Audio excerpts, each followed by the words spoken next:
Hi guys, Vinny here in my kitchen tonight to teach you how to cook the oyster mushrooms that I found earlier this weekend. So we're going to take them out of the bag and just dump them on the counter.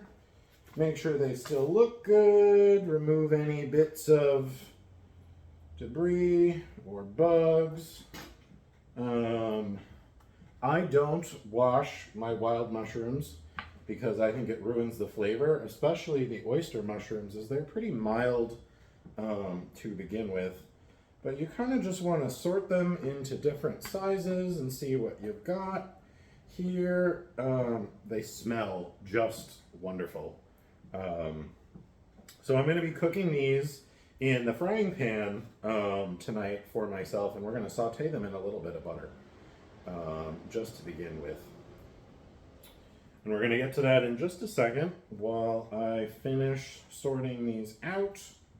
So some of the other ingredients tonight we're going to be using is some fermented wild garlic tops, some scallions. These are the seed, the flower stalk of the common plantain. Some nice butter, European style butter over here, and then some noodles. So now that the mushrooms have been sorted, we want to just give them a quick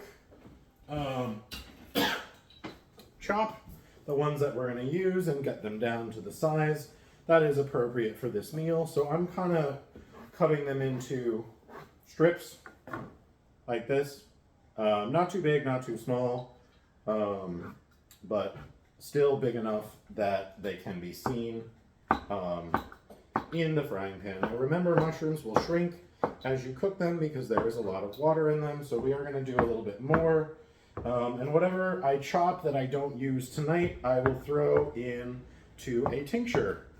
Oyster mushrooms are a very medicinal mushroom. Not only are they delicious, they are very medicinal. They're really good at absorbing toxins from the body. They're really good at regulating your immune system.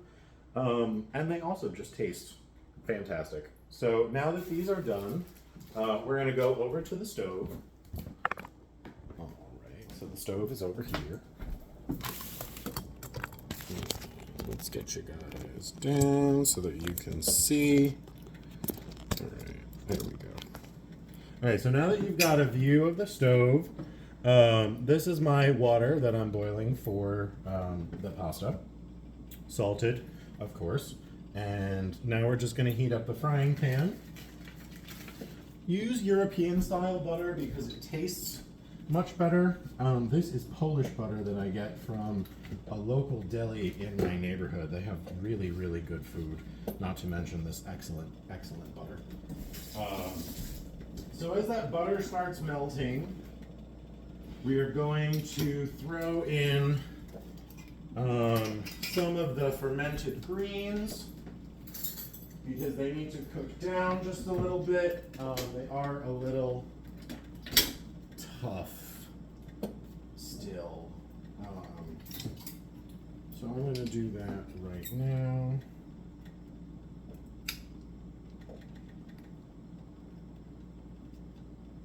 Fermented food is really, really good for you. And it's also a great way to preserve some wild food that isn't readily available most of the year, like wild garlic. So we're just going to mix that around in here. You can see the butter starting to melt. Okay. Once you've got enough butter that's really kind of covered the bottom of your pan, you can start adding the mushrooms. And the mushrooms, you want to cook them for a while at least, because it helps to break down the cell walls of the mushroom, which is where all the good medicine is stored. And if you don't do this, and you don't cook them down enough, you really won't get any of the medicinal or nutritional benefits from them, which would be very sad. So we're gonna be generous with ourselves. I'll have leftovers for tomorrow or something. Just get them all up in there. can start to hear the sizzle. We've got this on high heat to start. And we also want to put in a little bit of salt. It's always easier to salt as you go than all at once at the end, I think. Just a couple of small pinches. I'm going to do some black pepper as well. I like a lot of black pepper, but if you don't have to put in as much. Let's give them a quick little toss. Oh, it smells just wonderful in here. You know, these are some of my favorite mushrooms. One of the first mushrooms I ever foraged and cooked for myself.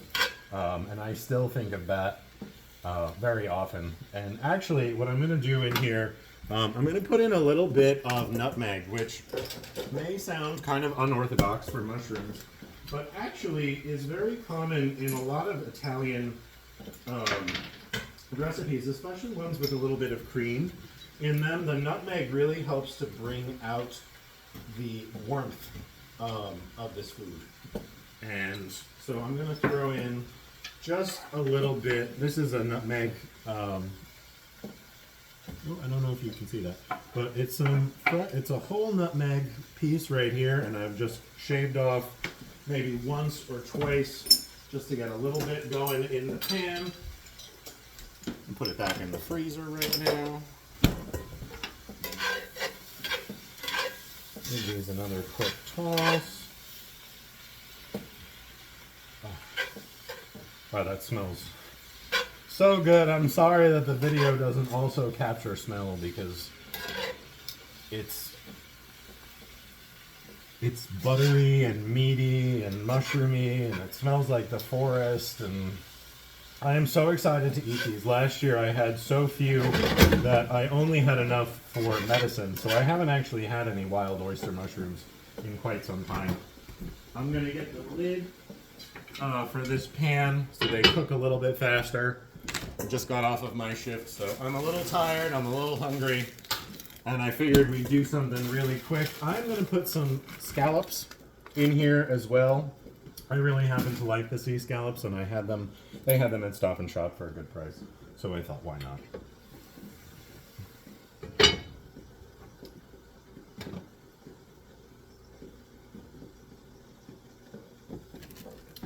All right, so we are now going to add our common plantain tops. So these actually look a little bit like asparagus, and they kind of taste a little bit similar to asparagus. They're not as bitter, but they are quite nice, especially if you saute them, which is what I'm going to do now. So let's check on our mushrooms. Oh yeah, these look good. You'll notice that they're starting to get cooked because the gills will slowly begin to disappear. Those are those ridges on the underside of the mushroom. They start to fall flat against the top there, if you can see like that. Not quite ready yet, but we're getting there. We're getting there. We are still on high heat here, folks.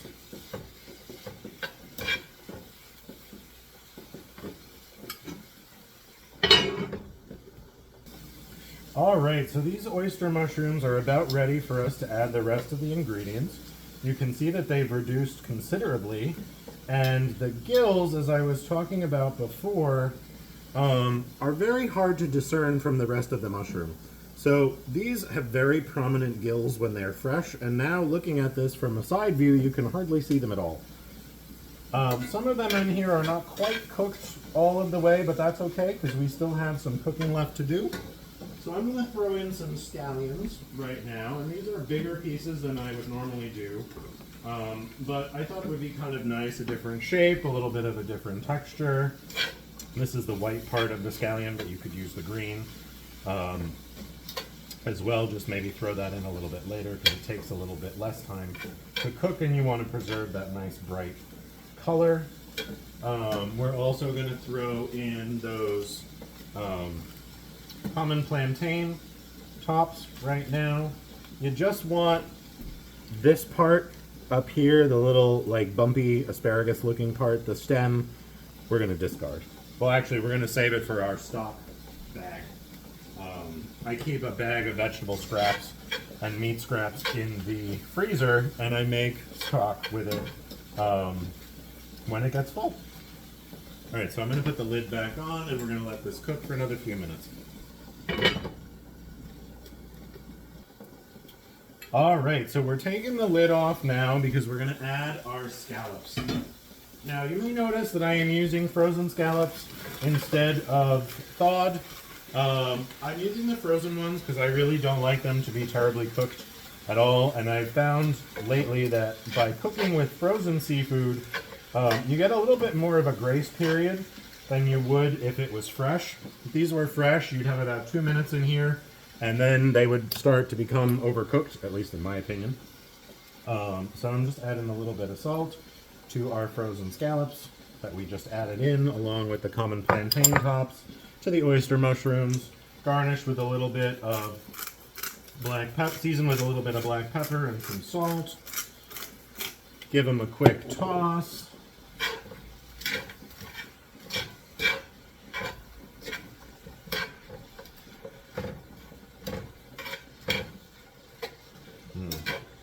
That smells great.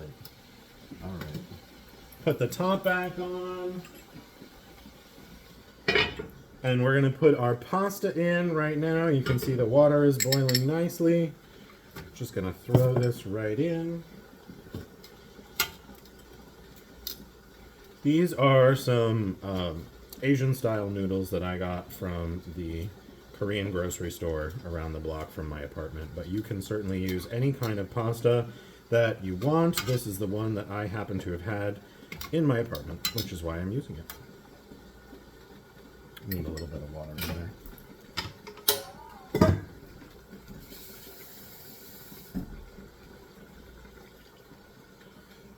Pasta wants to be able to swim around freely in the pot, so you'll know if there is not enough water because part of it will still be sticking out after it has become soft. Okay. 7 minutes is the rule for al dente. So we're going to set a timer, and hopefully the fish and the mushrooms will be done at the same time as the pasta. Just going to get my strainer together. While we're waiting for this, you can see in a minute what I have done with the other mushrooms. So they're in this jar here, and this is going to become medicine. Here's the jar. This is going to become medicine. So you're going to fill the jar with Everclear, which is a type of green alcohol. This one is 190 proof, which, don't worry, we're not going to be drinking it. So you want to fill the jar, make sure the mushrooms are completely submerged, and you want to leave this for at least 2 weeks. You can certainly leave it for longer. I absolutely will be leaving it for longer because I make the mushroom tinctures as the mushrooms are ready for harvest throughout the year, and then combine them together into one big magic mushroom tincture in the fall after the last of the mushrooms have fruited for the year. All right, so we're going to go back to the stove now, and we're going to check and see how our fish is doing. Oh, that looks great. And it smells even better.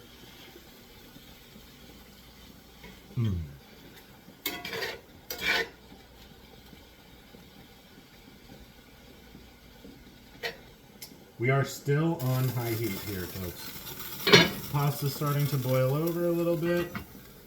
No worries. Just lift the lid, give it a quick stir, and then don't put the lid back on all the way. Still got about 5 minutes left here. So we'll be back in a sec. All right, so we are back. It looks like the scallops and mushrooms are nearly done. So we've turned down the heat on this considerably. You can see the mushrooms look a lot more cooked than they did before. The scallops look wonderful. At least they do to me. Maybe some of you may still think they're a little undercooked. Yes, I wish they had a bit of a crust on them, but in order to do that, I would have had to use a separate frying pan or empty this out, and I really don't feel like doing a lot of dishes tonight. This is a nice, quick, easy, one-pan kind of meal. You can certainly do another type of fish. Any sort of white, flaky fish might be nice with this, or perhaps some mussels or some clams. You know, whatever you've got that you like. So this I'm actually going to shut the heat off on because I think it's done now. And we are just waiting for the pasta to finish cooking. It's got another 23 seconds left on it. I've got my strainer waiting for me in the sink. I am going to move you guys over here so that you can see what I'm doing at the kitchen counter in a second.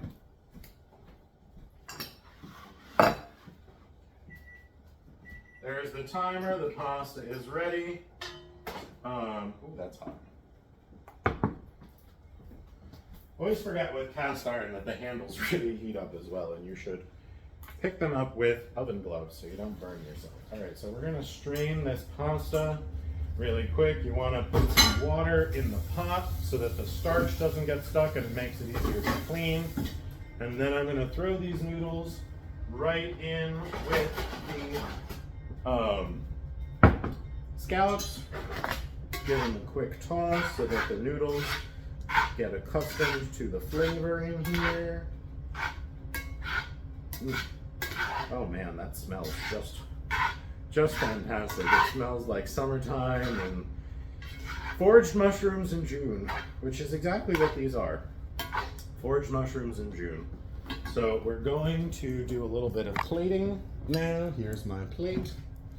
I'm gonna take some of the pasta. So I'm holding this in one hand, so it's not as easy as you might think. And then we want to get some scallops on top of there. Let's be generous with ourselves. I'm the only one who's eating this.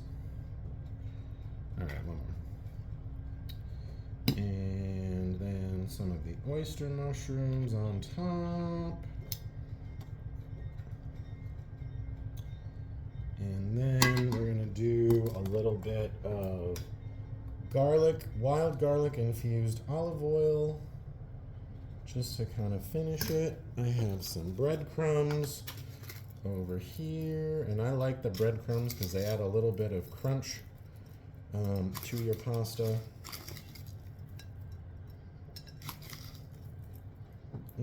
It smells just great.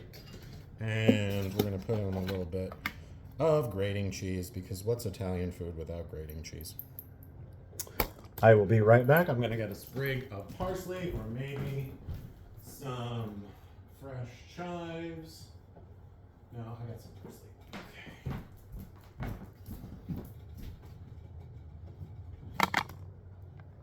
And there we go. A really beautiful foraged meal for at least, I don't know, 2, 3, 4, in less than 20 minutes. All right, I can't wait to dig in. I'm going to take a bite for you guys so you know that it's good. And then I will see all of you later. All right, we want to get a mushroom and maybe a little bit of scallion and some pasta.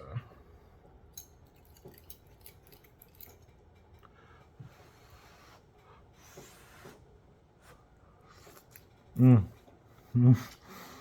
Mmm. Mmm. Mmm. Mmm. Mmm. Wow. That's really good. That's really good. Give it a try if you ever have the fortune to find some oyster mushrooms. Happy foraging!